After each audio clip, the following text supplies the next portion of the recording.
Okay, so setting these cross pieces, we've shown you the way to do it with the magnets. However, there are set screw holes, and so I prefer to use the set screws. So for instance, this top one, we're going to work from the top down on this side, and I'm just going to put a clamp here to kind of roughly get it in place. Close does count though, because or is important, so you're not so far off that your index is missing here. Okay, so in this little hole, we have areas for a set screw. We have an area for a set screw here, and I used a set screw down here as well. So instead of putting magnets in place, what I'm going to do is put the set screw right here and make sure that my index is nice and tight.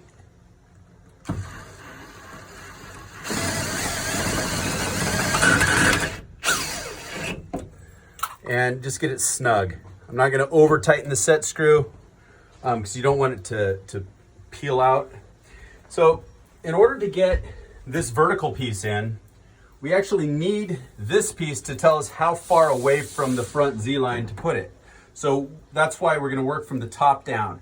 So we basically put this piece in. Now, we don't know how high or low to set this set screw, right? And the way we find out this distance, so these two parts are kind of interrelated and they depend on each other. This piece has this flange here and this flange here. It spans the distance of this window space. So it can only fit at a certain height if the bottom here is pressed nice and tight against the skin of the van, right here, and the top is also pressed nice and tight against the skin of the van. Then that becomes the height that you need to be. So this piece, I'm going to put my set screw into this piece, and I'm going to bump it directly into the side like this.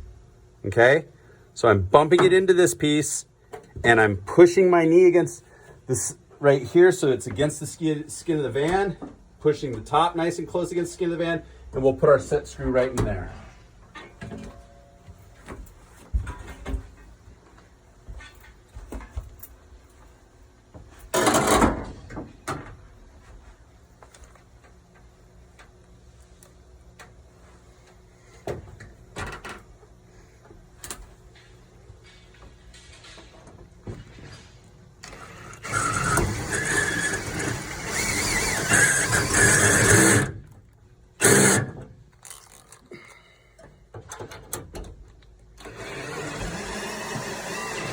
Okay, so my set bolt is in tight here.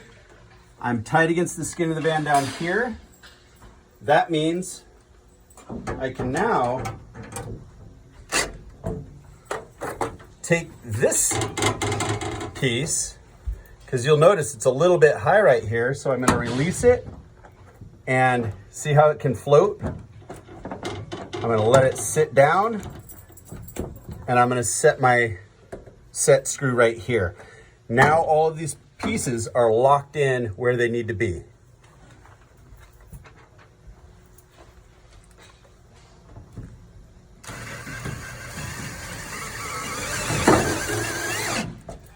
I can release my clamp and we're ready to go. Now we're going to move to the bottom, and essentially we're going to do the same thing. We're going to make sure that this side this index is nice and tight. And we are going to set the back one, whoops, accordingly. If you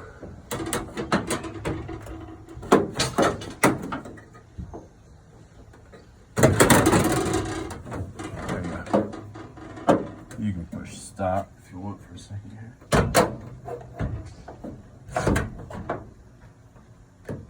Okay. So did you push stop? Okay. So we'll cut. All right, so I just set my clamp on this front side. From in between here, it's a good place to get to that, which frees my hands up to put a set screw and make sure my index is nice and tight right here, and I'll set my set screw right in this area.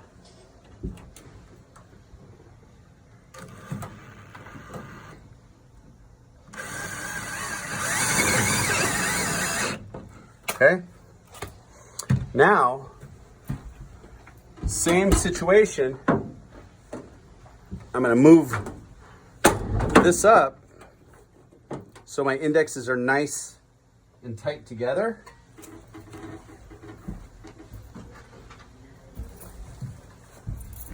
And before I set any of the set screws, basically I'm just going to make sure that this one's in the right distance.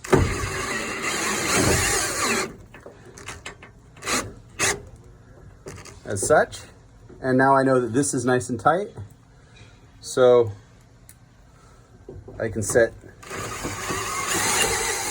this set screw in. This is now locked in where it needs to be. What I'm going to do is move to the very aft, and I'm going to put in my aft vertical piece back here. Let's get a little light over here.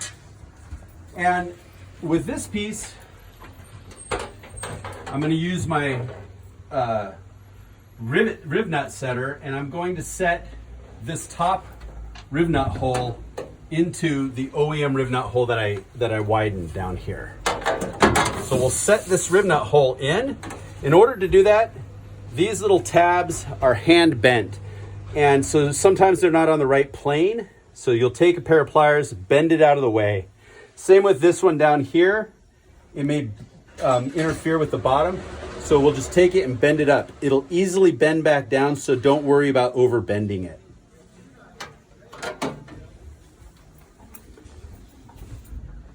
A little close up of this here.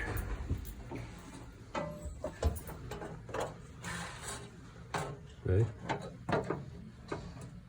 Tell me when you're ready. And then down here.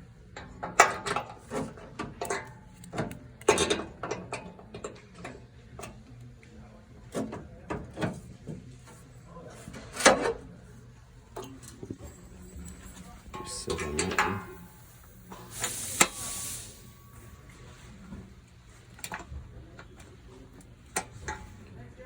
Just bending up a little bit.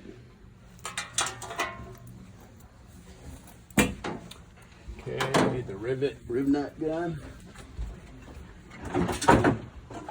Twisted this out just a little bit, and I'm going to set this riv nut hole right through that OEM hole that we widened out. And now this is locked in place, but the bottom can still float back and forth.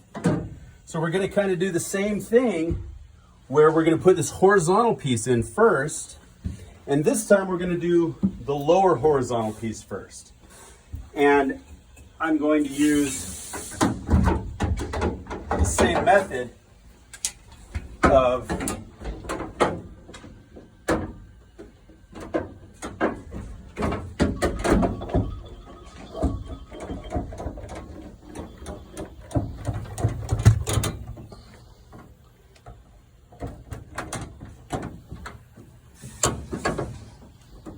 there we go.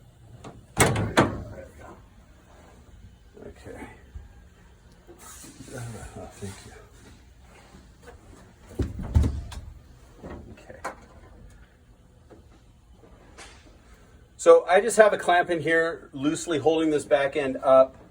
To be honest, I'm going to pull it up just a little bit more so it's more on target of where it needs to be. And I'm pushing here, making sure that these two planes are flat so that my piece does not slide underneath each other, right? So you want to make sure that you're pushing nice and flat. You can also push this over nice and flat and set a set screw here. It'll help pull it back if you find it too hard to do both. Now I'm going to set the set screw.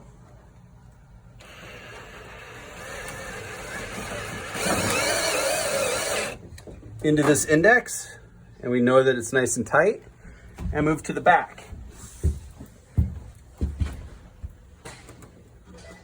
The back here,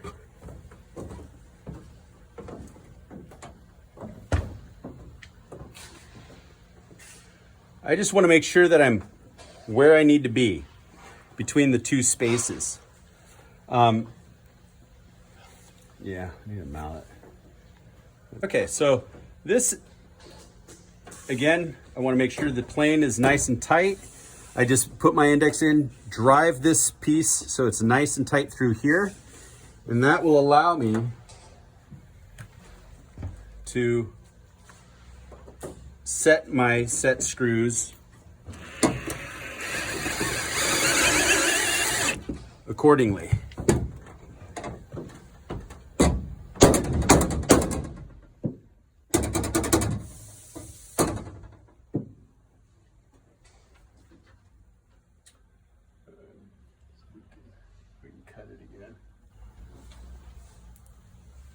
Okay, so after I set this set screw, and it doesn't matter which one you do first, sometimes if this one is the one that's being fussy, set that one first.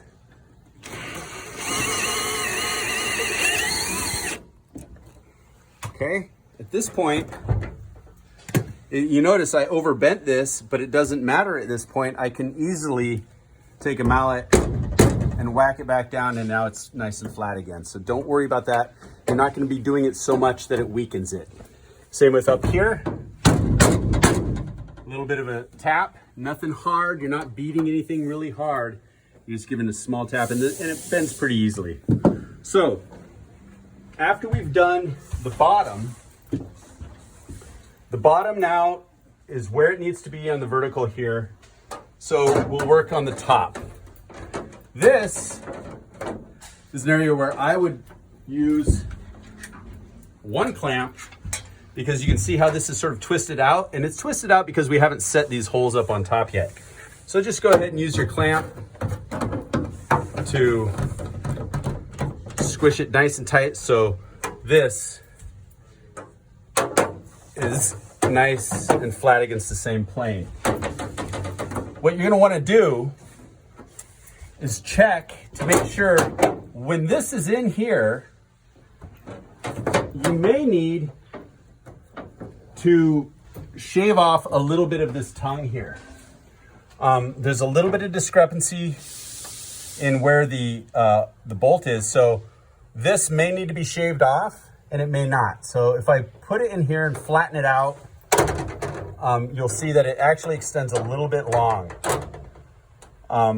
So I might take a file to this end so that it fits a little bit flatter. You can take a grinder to it as well. All right, the same thing, I just put a couple of clamps up to get it in place, removed one clamp, and again, if you're not working with somebody else, just use the clamps as you need to. We'll set our set screw always in the forward side of the horizontal plank first. Oops.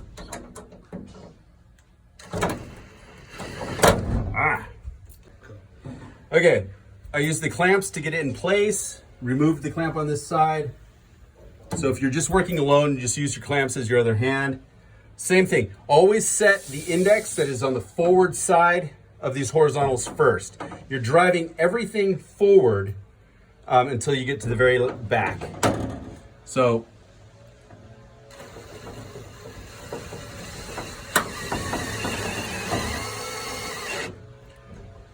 and make sure it's nice and tight. Just put your set screw in and then move to the back.